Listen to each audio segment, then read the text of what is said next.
Chernóbil, 25 años después.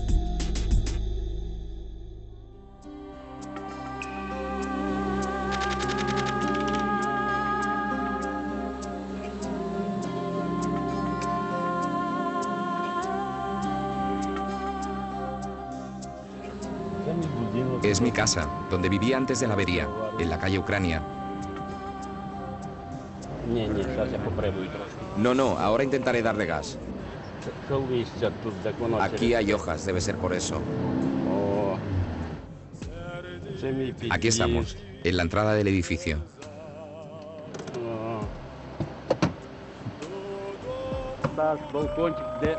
Veo mi balcón. Es la planta número 8, la de los cristales.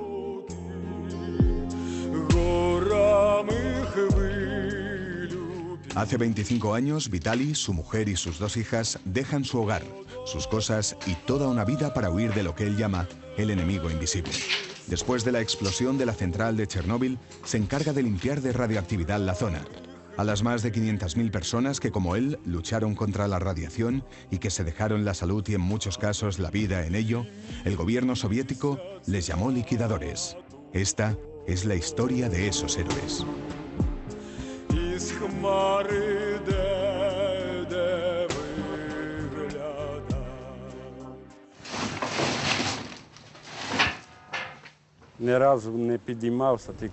Nunca había vuelto a subir, solo llegaba al portal. Tenía 30 años cuando cruzó por última vez este portal. Ahora tiene 55 y sus sueños están todos enterrados tras esta puerta. El día que se fue, no podía imaginar que su ciudad se convertiría en la zona muerta. Un lugar maldito al que los humanos jamás volverán. 1986. La ciudad de Pripyat, con sus 44.000 habitantes, resplandece. Los niños celebran el inicio escolar. Las calles del centro están atestadas. Todo el mundo en la Unión Soviética conoce a Pripyat como la ciudad del futuro. Los anuncios en televisión no dejan lugar a dudas. Eran esas ciudades a las que efectivamente todos los soviéticos querían ir porque precisamente eran ciudades construidas, digamos, con lo mejor de lo que había en aquel momento, que era evidentemente muchísimo mejor que lo que la gente tenía pues, en Moscú y por supuesto en ciudades mucho más pequeñas de la Unión Soviética.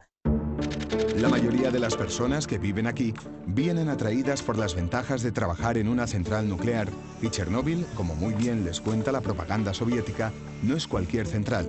Se trata de la joya de la corona, del mayor orgullo soviético. Слова «атом», «атомная» для многих стали уже обыденными. Наша Чернобыльская крупнейшая в мире. Y era de mucho prestigio, muchísimo. La gente que trabajaba ahí era como gente especial, exclusiva, porque se ganaba muy bien y tenías prestigio profesional. Era realmente un poco el dorado bueno, pues de la población soviética, y por eso te digo que todavía era más triste saber cómo era un sueño que realmente se había derrumbado, pero absolutamente, o sea, se había hecho añicos en un momento, ¿no? Había 3 habitaciones. El dormitorio, la habitación de los niños. Vitali Shaga, 55 años, trabajador de la central de Chernóbil, liquidador de 1986 a 1998.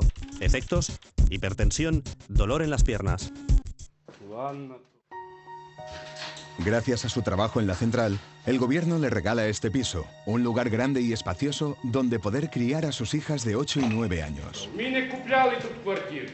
Es un piso que no hemos comprado. Nos lo dieron 6 años antes de la avería.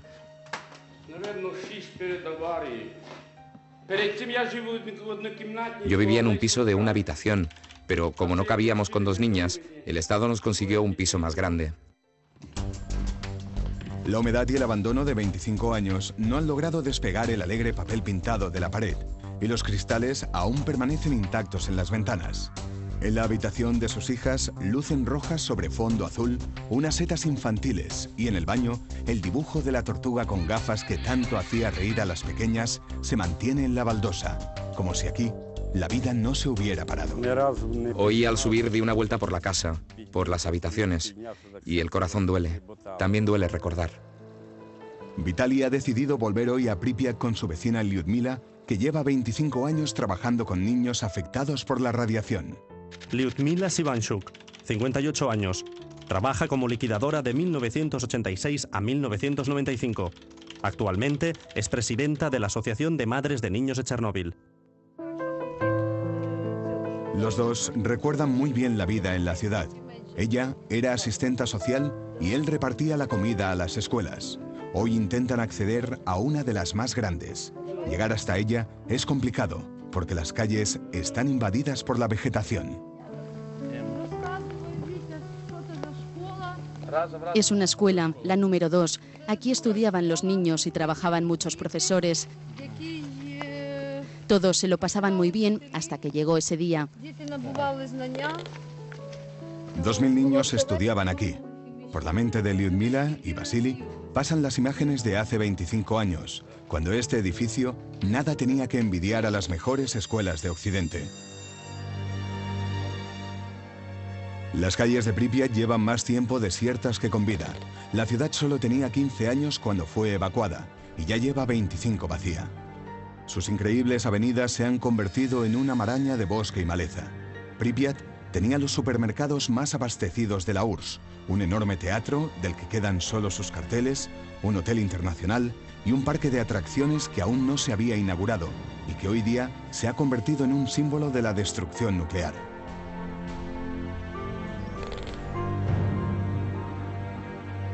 En Pripyat se vivía bien, muy bien.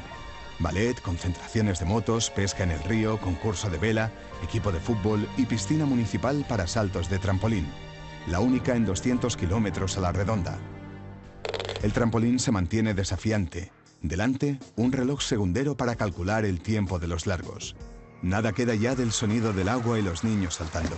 En el exterior, el reloj del complejo deportivo marca la 1:25. Se ha quedado congelado en el tiempo. 25 años lleva recordando a todo el que lo quiera mirar que la vida se paró en esta ciudad exactamente a la 1:25 del 26 de abril de 1986, el día que el mundo se tuvo que enfrentar a la peor explosión nuclear de la historia. Es 26 de abril de 1986. En el bloque 4 de la central, 276 trabajadores participan en un experimento. Oficialmente tienen que probar un sistema de autoalimentación del reactor para ahorrar energía. La realidad es bien diferente. Se trata de una orden militar. En plena Guerra Fría y con el miedo de un ataque del bloque capitalista, los responsables de la nuclear reciben un encargo: probar cuánto tiempo tardan los generadores de la planta en volver a funcionar después de un corte súbito de energía. Quieren asegurarse de que la central puede reaccionar a cualquier ataque bélico. Para poder llevar a cabo el experimento, bajan la potencia del reactor de 1000 megavatios a 200. No saben que tiene un fallo de construcción y no responde a baja potencia. A la 1:23 de la madrugada, ningún sensor detecta que la presión del vapor en el núcleo del reactor es incontrolable. Solo 48 segundos después, se disparan las alarmas, pero ya es demasiado tarde. A la 1:24:03 se produce una explosión en el interior del reactor. La detonación provoca un movimiento de tierra perceptible incluso en la ciudad de Pripyat. Un momento después, una segunda explosión revienta todas las puertas y ventanas del edificio de la central. Los trabajadores observan completamente atónitos cómo salta por los aires la tapa del reactor número 4. 1.200 toneladas de acero se desintegran como si fueran azúcar a una temperatura que supera los 3.000 grados centígrados. Del enorme cráter emerge una gran bola de fuego y una poderosa corriente de vapor lanza 50 toneladas de uranio y 700 de grafito radioactivo. Un enorme cilindro incandescente se eleva a más de 2.000 metros de altura formando un arco iris de colores, amarillos, azules y verdes, pero predomina el rojo sangre. Es un efecto visual completamente desconocido. Nunca antes habían sido liberadas a la atmósfera unas cantidades tan altas de material radioactivo. Un compuesto 500 veces mayor que el de la bomba atómica de Hiroshima en 1945. Hablan mucho de una cosa bastante extraña, que en el momento de apagar el fuego del reactor 4 salía una luz encima. Yo creo que era Dios que nos quería ayudar a todos nosotros para evitar esa gran tragedia y apagar el fuego, para que el fuego no se acercara hasta la central nuclear, porque si llega a ser así, la situación podría haber sido mucho más grave para todo el mundo. Lo que muchos confunden con una luz divina es el espectáculo de colores que ofrecen las partículas radioactivas. Pronto van a saber que más que una luz divina es una luz letal. En la sala de control, los operarios empiezan a percibir un olor extraño y notan un fuerte sabor metálico en la boca. Es el sabor del yodo radioactivo que provocará la muerte de muchos de ellos a los pocos días. Los primeros en ser avisados serán los bomberos del pueblo de Chernóbil. Solo les hablan de un incendio en la central. Nadie les advierte de la explosión del reactor ni del nivel de radioactividad que hay en la zona. Van con el uniforme reglamentario y sin ninguna otra protección. Uno de ellos se acerca a la boca del cráter con un dosímetro. A pocas horas de la explosión, en el reactor se lee el índice de radiación más alto de la historia. Millones de veces superior a una dosis letal. El bombero cae allí mismo, fulminado. Ese día morirán 2 de ellos. 26 bomberos más perderán la vida en el hospital número 6 de Moscú. Solo existe una filmación tomada por los propios militares de los heridos que llegan a este hospital. Su estado es muy similar al de las víctimas de las bombas atómicas de Hiroshima y Nagasaki. En pocos minutos se les cae el pelo a mechones. La radiación les llaga todo el cuerpo. Las enfermeras y los médicos tendrán que aislarlos para no contaminarse. Los miran y saben que no hay nada que hacer. Lo que ya llaman el enemigo invisible los matará irremediablemente. Los que van falleciendo son enterrados en ataúdes de zinc y a mucha profundidad. Han dejado de ser seres humanos para convertirse en elementos radioactivos. Ningún soviético en aquel momento todavía, pensaba que tenía algún derecho y que podía exigir algo. Es decir, cuando se le ordenaba hacer una cosa, lo hacía, porque sabía que no tenía ninguna otra opción. 26 de abril de 1986. El primero en sobrevolar la zona será el ingeniero de la nuclear. Desde el helicóptero la imagen es dantesca. Lo que antes era uno de los reactores más potentes del mundo, ahora se ha convertido en un enorme monstruo humeante que no para de lanzar partículas mortíferas a la atmósfera.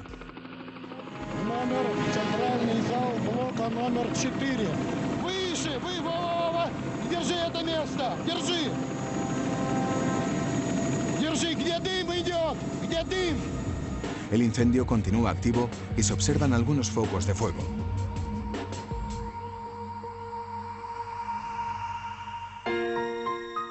A solo 3 kilómetros en la ciudad de Pripyat, la vida continúa con normalidad. Es sábado, día de fiesta.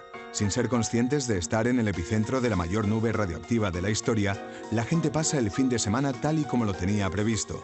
Nadie les advierte de que el aire que están respirando les resultará mortal. Los militares que discretamente se acercan a la ciudad para medir los niveles de radioactividad no pueden creer lo que ven. La radiación es 15.000 veces superior a la normal.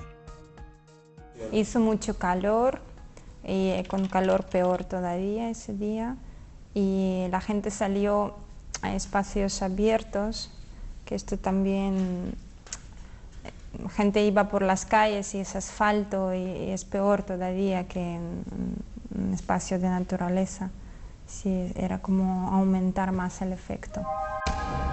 Sobrecoge ver a los niños jugando en el parque, a la gente paseando por las avenidas. Solo hay algo que llama la atención: el constante paso de vehículos militares y la presencia de soldados con mascarillas. En esta filmación se observa a un hombre que, por curiosidad, pregunta a los militares qué están haciendo con máscaras. Ellos inventan cualquier excusa y continúan con sus tareas. Los flashes que se ven están producidos por la radiación que hay en el ambiente.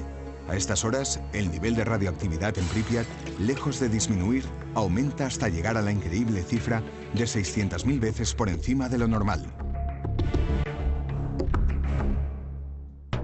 Basil, el cuñado de Lyudmila, trabaja en el departamento de comunicaciones de la central.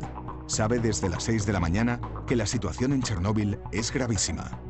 Llamé a mis chicos y les dije que se anulaba el viaje que íbamos a hacer. Ellos me preguntaron por qué y les respondí que acababa de explotar la nuclear. Primero se rieron y 9 horas después llamó mi jefe y dijo que no íbamos a movernos de casa y que estábamos en el estado de alerta número 1. Vasil Kuchay, 70 años. En 1986 trabaja en el Departamento de Comunicaciones de la central. Liquidador. Efectos: ataque al corazón, fuertes dolores de cabeza, dificultad para caminar. 12 horas después de la explosión, las autoridades continúan calladas. Ni siquiera informan al presidente de la Unión Soviética, Mikhail Gorbachev, de la gravedad del accidente. El núcleo duro soviético, que empezaba ya a no estar nada de acuerdo con muchas de las cosas que estaba haciendo Gorbachev, lo cual quiere decir que efectivamente no me extraña nada, o sea, que bueno, pues ese núcleo duro militar, etcétera, no le informara realmente de lo que estaba pasando, ¿no? Cada minuto que pasa puede ser mortal para las personas que viven alrededor de la central, pero poco les importa. Será difícil mantener este silencio. Durante toda la noche el viento sopla hacia el norte y el 70% de las partículas radioactivas caen sobre Bielorrusia. En cuestión de minutos, miles y miles de elementos tóxicos contaminan todo el territorio. Mientras, los trabajos de extinción en la nuclear son frenéticos, pero parece que nada es capaz de parar la emisión constante de gases al exterior.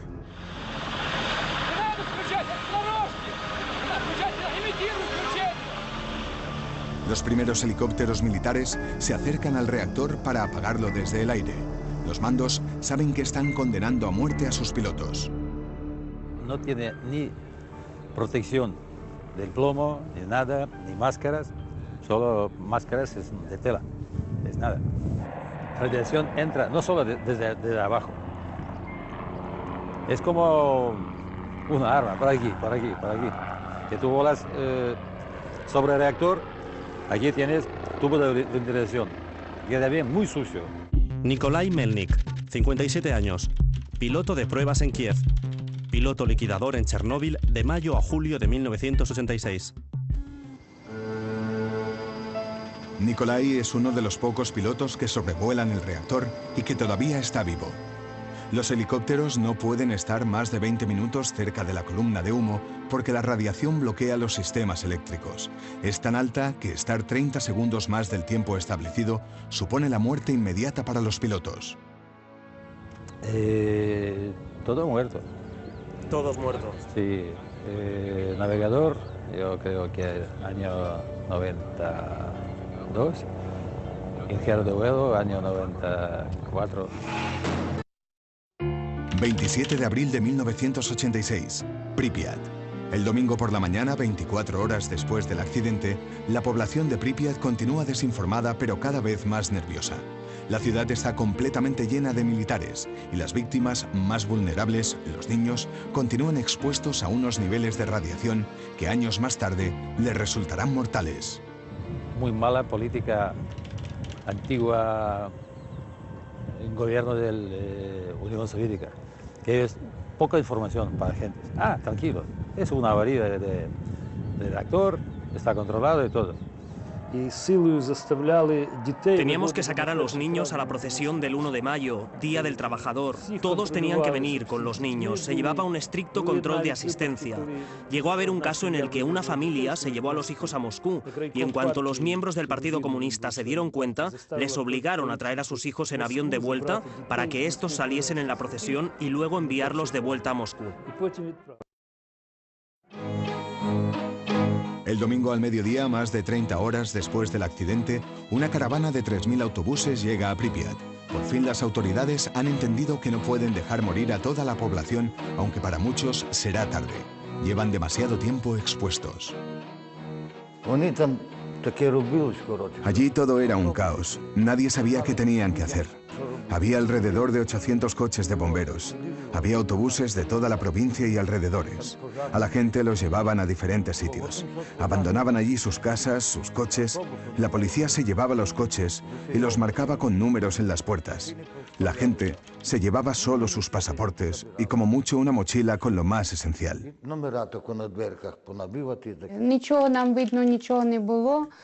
Yo solo podía ver gente asustada y que sufría. Algunos estaban con gatos en las manos, otros con perros porque les estaban evacuando cuando menos se lo esperaban. Algunos estaban en el mercado, otros estaban en el río, otros en el colegio. La mayoría no sabía dónde estaban sus familiares porque en el momento de la evacuación no estaban juntos. Era como una guerra, nadie sabía dónde les iban a llevar.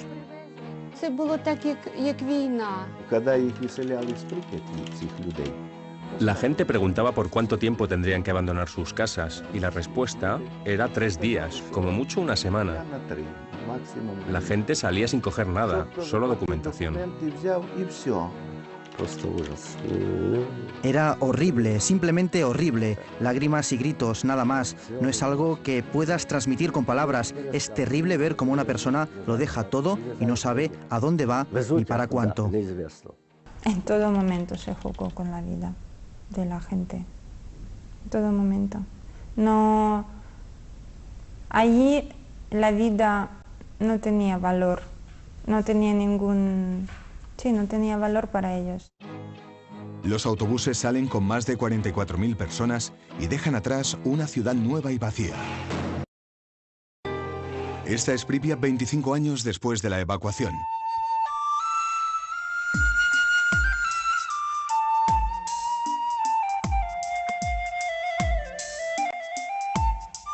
En los portales los buzones oxidados se han abierto con el tiempo. La lista de los inquilinos de este edificio permanece imborrable. Centenares de pisos abandonados en solo 3 horas y que poco a poco van siendo devorados por una naturaleza que desafía exuberante los altísimos niveles de radioactividad.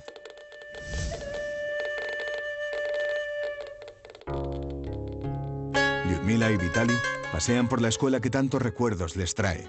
Lyudmila, que trabajaba con niños, se encarga después de la explosión de atender a los pequeños que salen de Pripyat y Chernóbil. Esta clase es de química.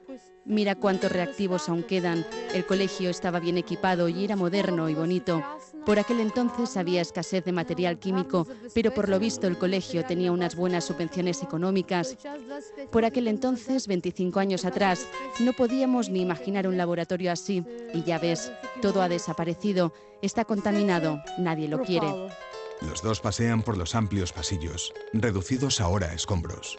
Al lado de las ventanas están todavía los parterres secos.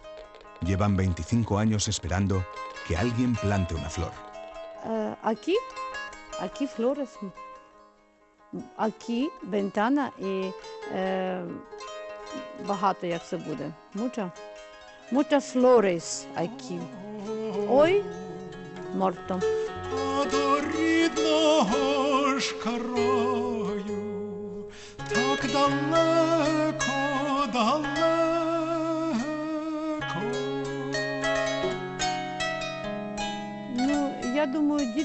Espero que los niños que estudiaban en este colegio en el 86 ya sean padres.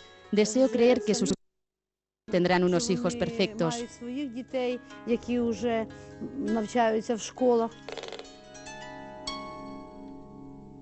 ¿Hubo evacuación de los niños en Orrane? En el año 1986 fueron recogidos todos los niños, los estudiantes, vuestros padres. Preguntad a vuestros padres dónde estuvieron en el año 86. Todos ellos fueron a Odessa, junto a los profesores. Todo el colegio pasó en Odessa 2 meses. 25 años después, los hijos de esos niños recuerdan en la escuela lo que pasó con sus padres y con sus abuelos. Los más mayores del pueblo les explican cómo intentaron limpiar la zona muerta.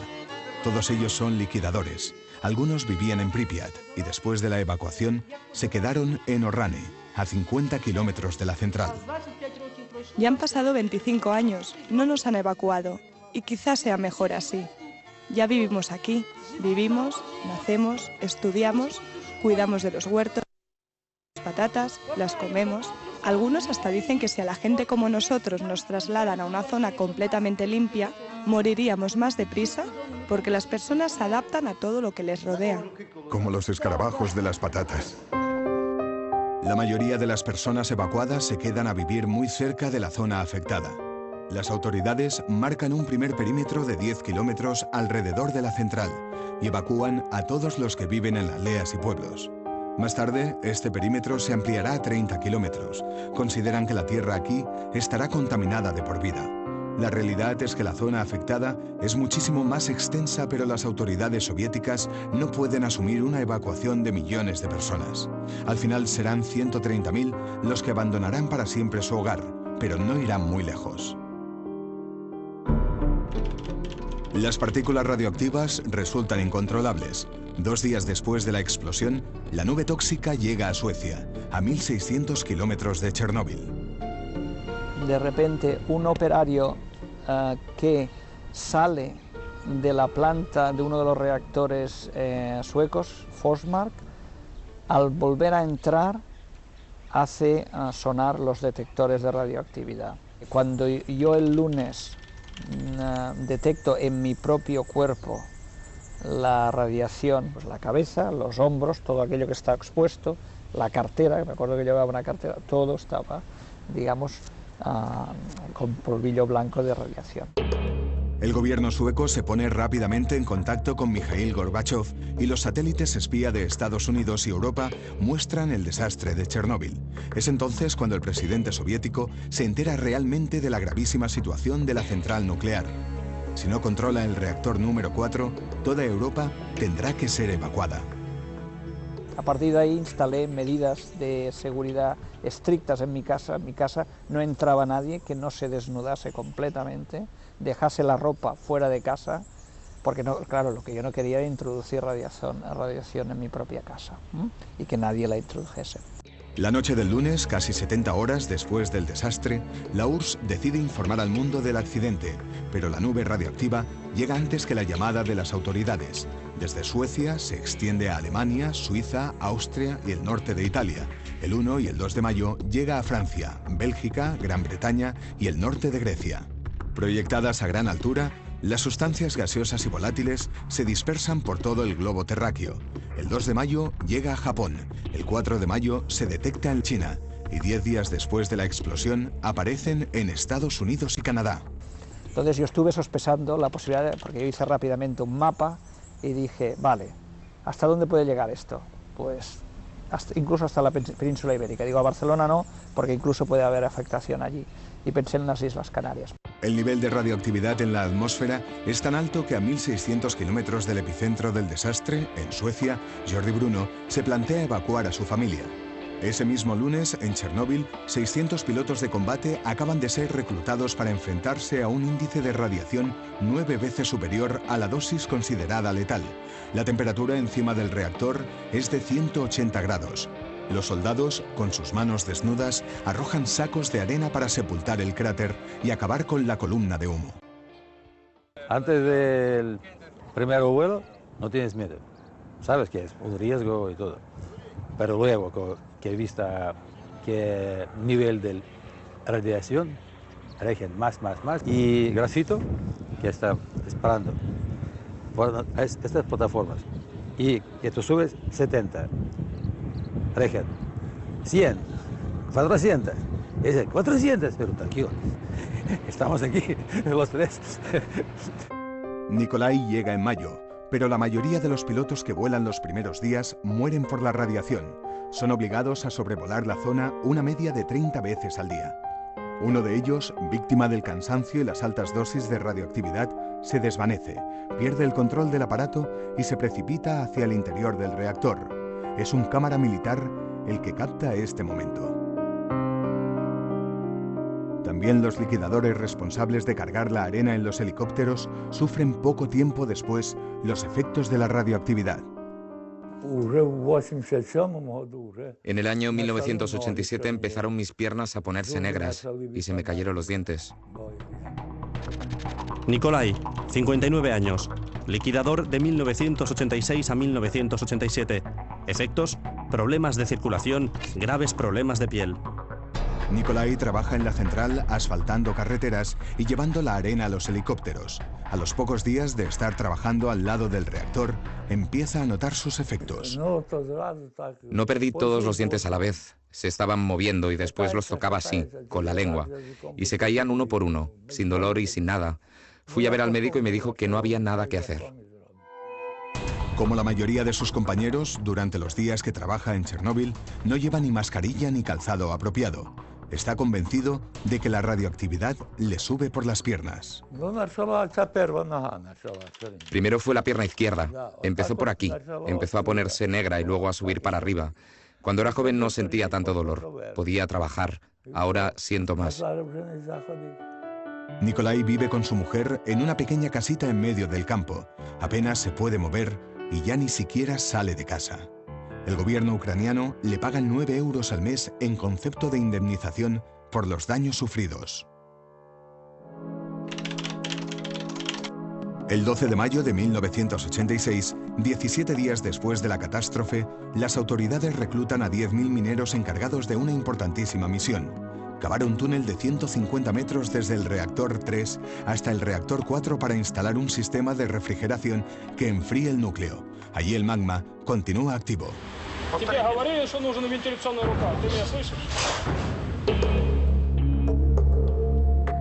En el túnel trabajan sin máscaras porque apenas pueden respirar. No hay ventilación y las temperaturas alcanzan los 50 grados. Grupos de 30 mineros se relevan cada 3 horas. Beben de las botellas de agua abiertas y se quitan las camisetas debido al calor sin tener en cuenta que se someten a un nivel de radiación 300 veces por encima del normal. Muchos iban porque sabían que era su trabajo, porque ellos lo hacían por convicción, no lo hacían para recibir algo. Ellos no necesitan justicia, pero nosotros sí que les tenemos que darles honores y agradecerles porque han salvado vidas, muchas otras vidas con su trabajo. No reconozco a nadie después de 25 años. Ya lo digo yo, cada día había gente diferente. El doctor que vivió en mi casa en el mes de mayo les acompañaba aquí y siempre repetía que para ellos ya no hay vida. Liena Sudinovic, 57 años, directora de la escuela de Orrane, liquidadora. En mayo de 1986 recibe en la escuela mineros y militares. Sus alumnos son todos víctimas de Chernóbil. A esta escuela llegan los mineros después de 24 horas de trabajo. Las aulas se convierten en habitaciones llenas de literas, pero muchos, después de un día en el reactor, ya están al borde de la muerte. Su salud era pésima. Los transportaban con bombonas de oxígeno, con el médico sentado a su lado. Los que iban a la zona una vez no volvían a entrar. Aquí los preparaban durante una semana antes de entrar en la zona y después de 20 minutos dentro salían y eran enviados a casa de inmediato. Los autobuses llegaban al hospital central cada 12 horas. Con cada autobús llegaban 60 personas. Se trataba de mineros, bomberos, militares. Antes de llevarlos al hospital, tomaban una ducha antirradiactiva. Aquí les cambiaban la ropa y los tumbaban en la cama. Se hacían unos análisis muy básicos y se les asignaba un tratamiento médico que duraba entre 8 y 12 horas. Después de esto, los montaban en autobuses y los enviaban a Kiev. Al hospital llegaba otro grupo de mineros para iniciar de nuevo el tratamiento. Los mineros tienen entre 20 y 30 años. Más de 2.500 mueren antes de cumplir los 40 años, pero sus nombres no constan en ninguna de las listas oficiales de las víctimas de Chernóbil. Se me acercó un autobús de Voronezh con gente que estaba preparada para ayudar y yo le regalé un ramo de flores. No sé qué es de su vida ahora. No sé si están vivos o no, pero yo le regalé un ramo de flores para ayudarles.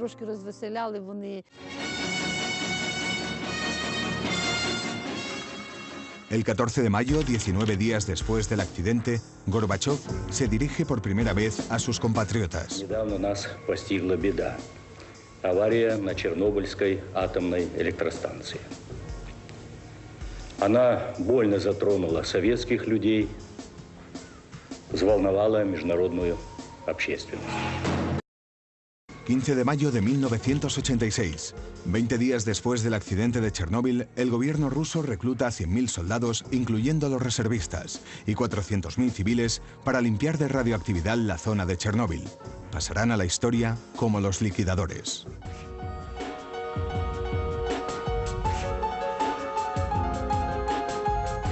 La gente, esos liquidadores que fueron después sin saber a dónde iban.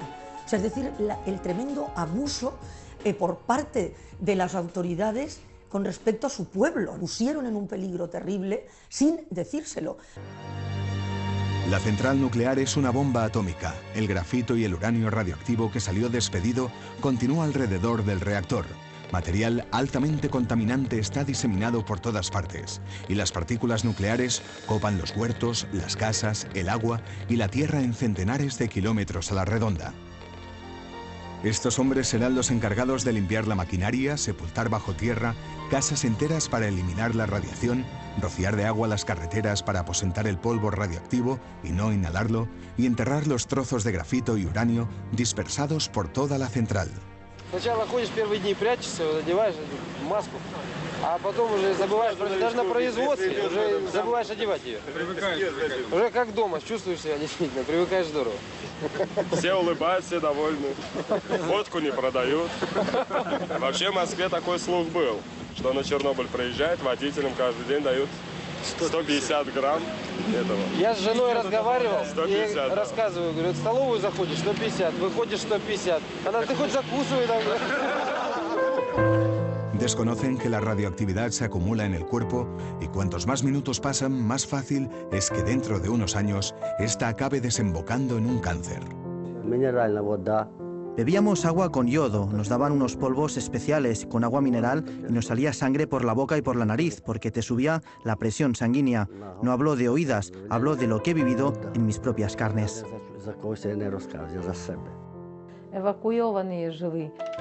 Algunos de los militares vivían con nosotros en casa, lo compartíamos todo, la comida, la bebida, la cama, porque sus familiares, sus mujeres y sus hijos habían sido evacuados. Galina, la hermana de Lyudmila, también está afectada por la radiación.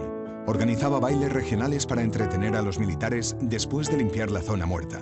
El simple contacto con sus ropas de trabajo le provoca un grave problema de piel. Las manchas aparecieron desde el momento que cuidaba a los militares que vivían en mi casa. Les ayudaba a hacer sus camas, les lavaba la ropa, les preparaba la comida. Esas heridas de las manos duelen mucho y no se curan. Las heridas llevan 25 años abiertas y no las logra curar. Nunca cicatrizan. Ya llevo 2 operaciones y no iré a una tercera. ¿Para qué? Aquí está creciendo un tumor. Lo quitan y vuelve a crecer. Es por Chernóbil. Vasil Vorobyov, 43 años, exmilitar, vivía en Pripyat, liquidador de 1986 a 1999. Trabajaba en el reactor número 4. Efectos: operado 2 veces de un tumor en la cabeza que continúa activo. En 1986, Vasily tiene 18 años y acaba de entrar en el ejército. No duda ni por un momento en cumplir con la importante misión encomendada por Gorbachov: vencer al monstruo de la radiación. Trabaja 7 días por semana, sin ni un día libre, pegado al reactor. 5 años después, le detectan el tumor. La ayuda que recibe del gobierno es de 30 euros al mes. Él se considera afortunado. La mitad de sus compañeros ya están muertos. Mi padre falleció con 50 años y los médicos han constatado que era por causa de la radiación de Chernobyl, porque le afectó la sangre, el sistema coronario y los pulmones. Si pudiera, iría a ayudarles, me pondría manos a la obra, daría mi vida por evitar otra catástrofe como la nuestra, porque sé lo que es, lo he vivido en mi propia piel y es una auténtica desgracia. ¿Cree que el gobierno japonés está diciendo la verdad?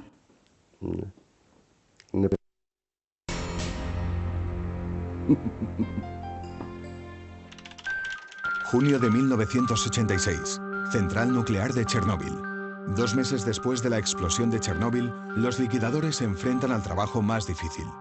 Tienen que construir un gran sarcófago que aísle para siempre el reactor accidentado.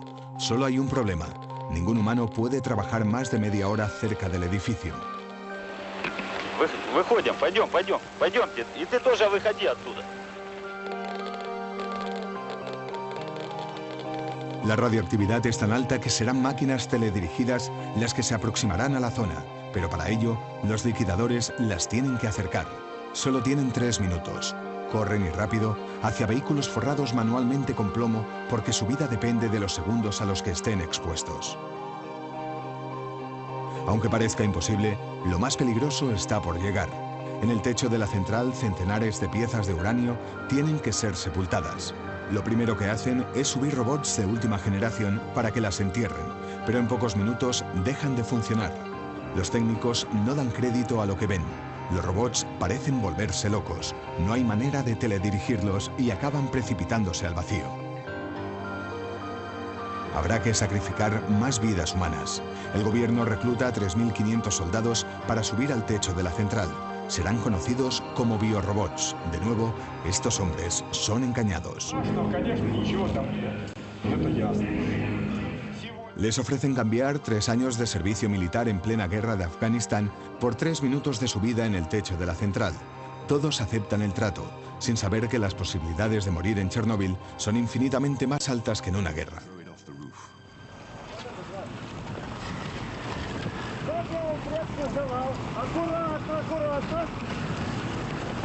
Durante 10 días un equipo de biorobots sube al techo. Solo pueden permanecer aquí 20 segundos, recoger un par de paladas de material radioactivo y salir corriendo. Ellos mismos se fabrican trajes de plomo para que los protejan de la radiación.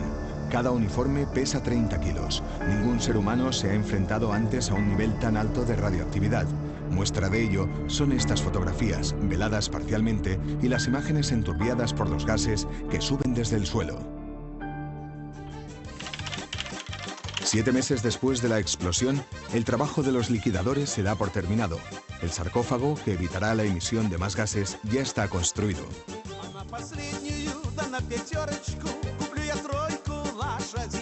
Los soldados escriben sus nombres en las últimas piezas. Una bandera ondea en el tejado.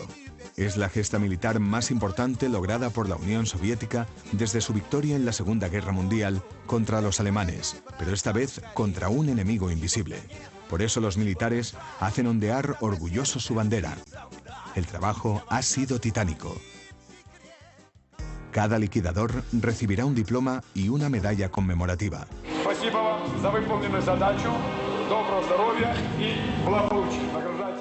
¿Qué significa para usted esta medalla? Esto realmente no significa nada si pienso en la salud que he perdido. Está bien tenerla, pero nunca me la he puesto. Leonid Budkovsky, 52 años, liquidador de 1986 a 1988. Efectos: parálisis de brazos y piernas. Leonid es uno de estos liquidadores. 2 años después de participar en la limpieza de la zona muerta, empieza a sentir dolor en las piernas. Poco a poco se ha ido quedando tetrapléjico. En mayo del 88 ya empecé a sentir dolor en la pierna derecha y después en la izquierda. Y a la vez dolor en las manos. Sentía que no tenía fuerza en las manos.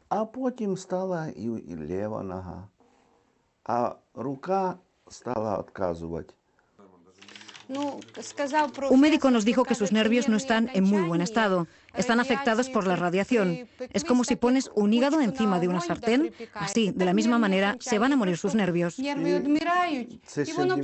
médico me lo dijo en el 92. Te vas a ir apagando poco a poco.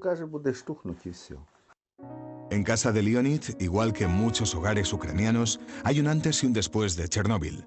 Los años se cuentan así. Leonid se está muriendo poco a poco, pero no es el único enfermo. Chernóbil ha afectado a toda su familia. Radiación significa dolor, un dolor que nos acompañará el resto de nuestra vida. Mi abuelo se murió con 63 años de cáncer de cuello. Mi padre está enfermo, mi hijo está enfermo, mi marido, yo, mis vecinos, mis compañeros de trabajo, todos nos sentimos enfermos. Slava, su nieto, nace después de la explosión. A los 2 años aparece una mancha oscura en su cuello. Apareció una mancha negra que significa que estoy perdiendo la grasa debajo de la epidermis, y esta enfermedad podría crecer y expandirse por todo el cuerpo. Slava es uno de los centenares de niños de Chernóbil que pasan el verano en España para mejorar su salud. En el 10º aniversario de la explosión, la ONU lanza un llamamiento internacional pidiendo la acogida de estos niños. Organizaciones de todo el mundo se han movilizado para intentar que pasen unos meses en zonas no contaminadas. Los niños que están apareciendo no son de primera, sino de segunda y tercera generación. Patologías de nacimiento como por ejemplo órganos que no llegan a desarrollarse, daños en el sistema nervioso, parálisis infantiles, problemas respiratorios debido a la malformación del sistema respiratorio. Yo me acuerdo que a mí siempre me llevaban a los médicos, siempre, ya me tenían... ya me tenían histérica con tantos médicos y tantas analíticas. Me acuerdo, toda mi infancia era de médicos y sé que tenía yo tiroides aumentados. Pasados unos 5 o 7 años empezó como una histeria general entre la población respecto a la salud, porque ya había muchos casos de fallecidos. En tu entorno había alguien que fallecía a causa de Chernobyl. Mariana Kolomiets, 31 años, hija de liquidador. Su padre muere a los 50 años. Efectos: problemas de tiroides en la infancia.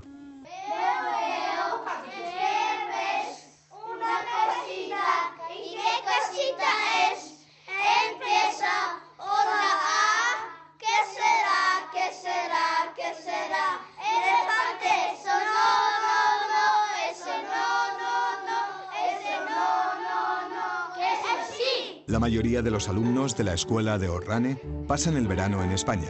La asociación Chernóbil, el Cartea del País Vasco, ya ha acogido a más de 2.000 niños que ven en su familia española a sus segundos padres. Mi madre se llama en España Merche, mi aita se llama Iñaki. A veces con aviones charter y llevábamos unos 300 niños en el avión.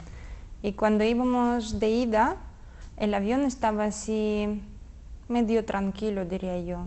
Si te veía algún niño, venía algún niño, preguntaba algo, ahí hablaban en voz bajita. Y cuando volvíamos, el avión estaba revuelto.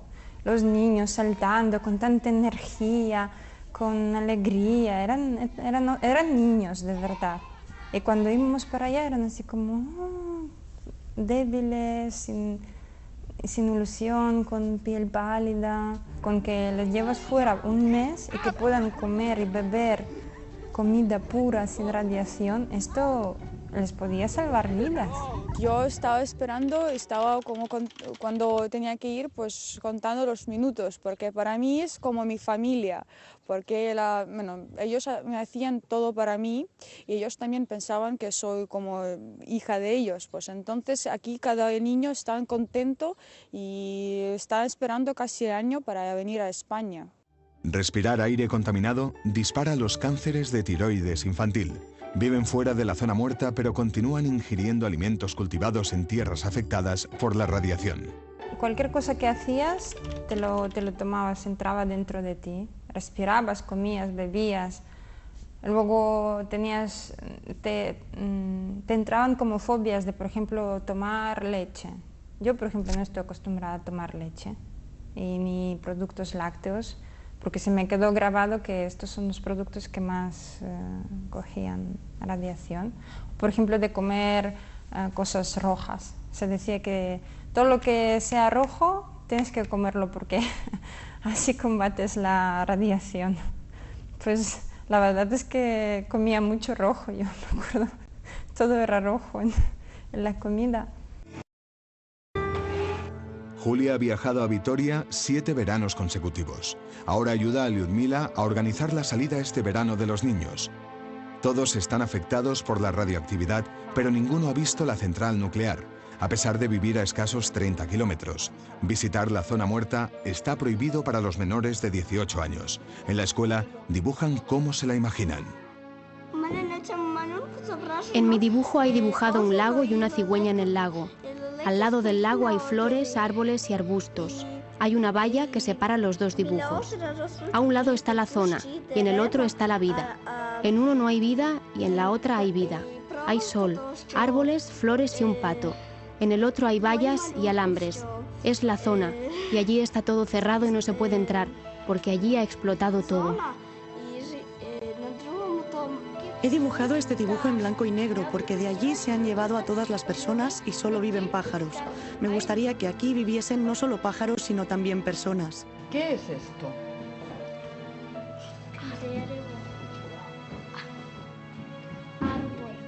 ¿Un árbol muerto? Sí. 25 años después de la explosión de Chernóbil, un muro de 30 kilómetros separa la central del mundo. Entrar en la zona muerta no es fácil. Se requiere un permiso especial. En el primer control de seguridad, los militares dejan claras las condiciones. No se pueden grabar policías ni trabajadores. Hay que salir de la zona antes de las 4 de la tarde y evitar en la medida de lo posible bajar del vehículo porque el nivel de radiación continúa siendo muy alto. Después de pasar el control, no hay diferencia en el paisaje. La estepa continúa siendo inabarcable, pero aquí ya no vive nadie. Las antiguas granjas colectivas están abandonadas. En la carretera una parada de autobús que lleva 25 años vacía. Después de tanta soledad, sorprende la entrada al pueblo de Chernóbil. 4.000 personas continúan viviendo aquí. Son los trabajadores de la central los encargados de controlar el reactor número 4 y de limpiar la zona de radioactividad. Este cartel no indica la temperatura como es habitual en cualquier ciudad. Marca el nivel de radiación de cada pueblo. Varía con el tiempo. Si llueve, los índices son más altos. Delante de la central de bomberos, un monumento recuerda la heroicidad de unos hombres que perdieron su vida en los trabajos de extinción. Parece que hasta la radioactividad le rinde homenaje porque el medidor marca 0,20 microsieverts. Es un nivel de radiación normal, el mismo que hay en casa. Impresionan a pie de carretera estos montículos, cada uno de ellos coronado por el símbolo de la radiación.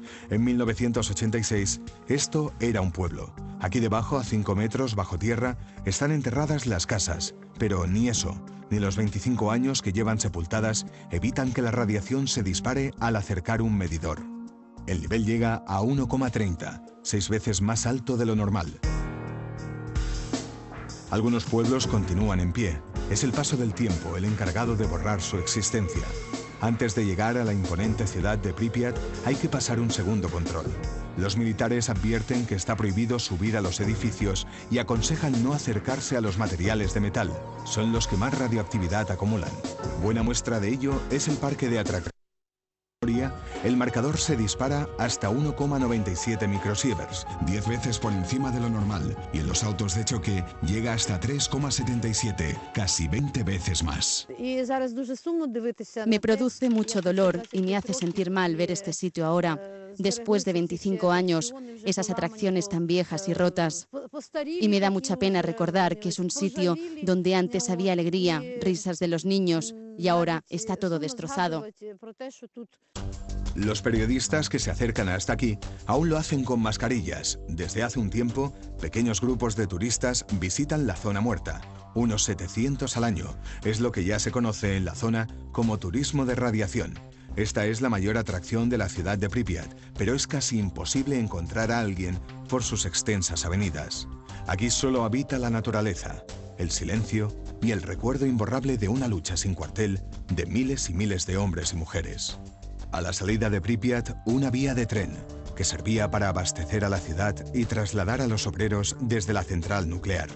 Kilómetros y kilómetros de raíles que ningún tren ha vuelto a recorrer. Antes de llegar a la central, un ligero movimiento se observa en el bosque. Son cabras salvajes. Dicen que en esta enorme extensión de tierra inhabitable, los animales campan a sus anchas. Caballos, lobos, osos y zorros, ajenos por completo a la radiación. La central nuclear de Chernóbil se yergue amenazante en el horizonte. Las grúas al lado del reactor número 5 están paradas desde hace 25 años. Todavía estaba en construcción cuando se produjo el accidente. El agua de los canales que rodean el edificio está congelada. Dicen que aquí hay peces de más de 5 metros. Los lugareños lo atribuyen a la radiación. Frente al sarcófago, un cementerio con placas conmemorativas recuerda a los 28 bomberos fallecidos. La imagen del sarcófago es imponente. En este punto, a escasos 200 metros de las ruinas del cuarto reactor, el medidor se vuelve loco. Cada metro que se avanza sube más y más la radiación hasta llegar a más de 13 microsieverts. Esto significa que aquí la radioactividad es 100 veces superior a los niveles considerados normales. Permanecer 20 minutos es como hacerse 7 radiografías seguidas. Después de rodar aquí durante media hora, los expertos recomiendan no hacerse ninguna radiografía en un año. El cuerpo ya ha superado los límites de radioactividad que se pueden acumular en 365 días. Hay leyendas de un hombre que vive en la zona y dice que aprovecha la energía que sale del sarcófago para mejorar su salud. Se tumba delante unas 4 o 5 horas y dice que no se constipa en todo el invierno. Son leyendas urbanas que los que tienen que vivir respirando constantemente este aire prefieren creer. 25 años después de la construcción del sarcófago, los gases tóxicos continúan escapándose a la atmósfera. Han pasado 25 años, muchos de los elementos que se puso allí pues se ha ido oxidando con el tiempo y lógicamente esto se tiene que recubrir. Empiezan a haber agujeros en el sarcófago y nadie ha investigado cómo se comporta el combustible que se conserva en la central. Nadie puede asegurar que no pueda concentrarse una cantidad crítica de combustible y vuelva a explotar de nuevo. Allí hay todo tipo de elementos químicos y no hay garantía alguna de que esto no pueda volver a pasar. Cuando finalizó su construcción, los técnicos ya advirtieron que la estructura no duraría más de 30 años.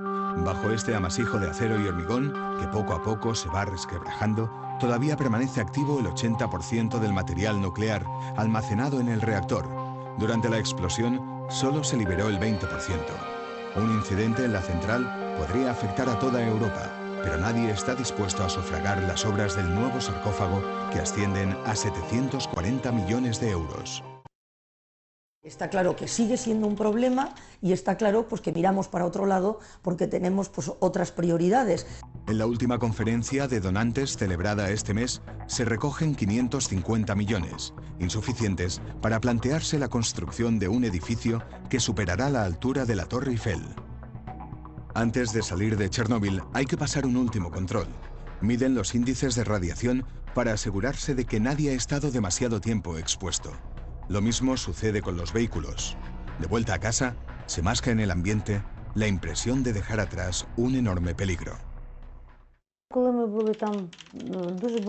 Ayer, mientras estaba allí, no podía dejar de pensar en cómo podía ser que un sitio tan bonito, tan lleno de gente, con los niños haciendo su vida, las familias, y de repente todo se viene abajo. Nunca hubiéramos imaginado que sería para siempre. Me siento muy mal.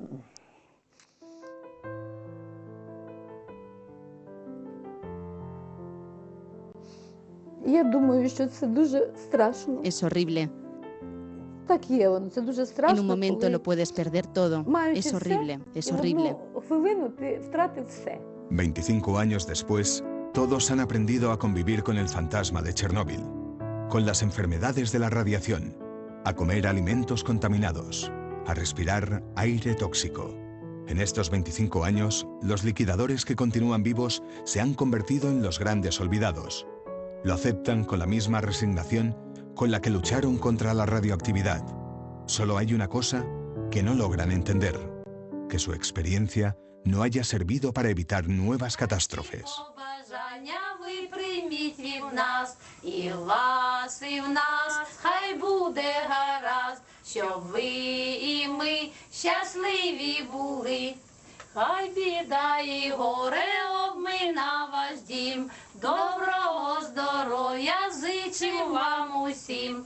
І вас, і в нас, хай буде гаразд, щоб ви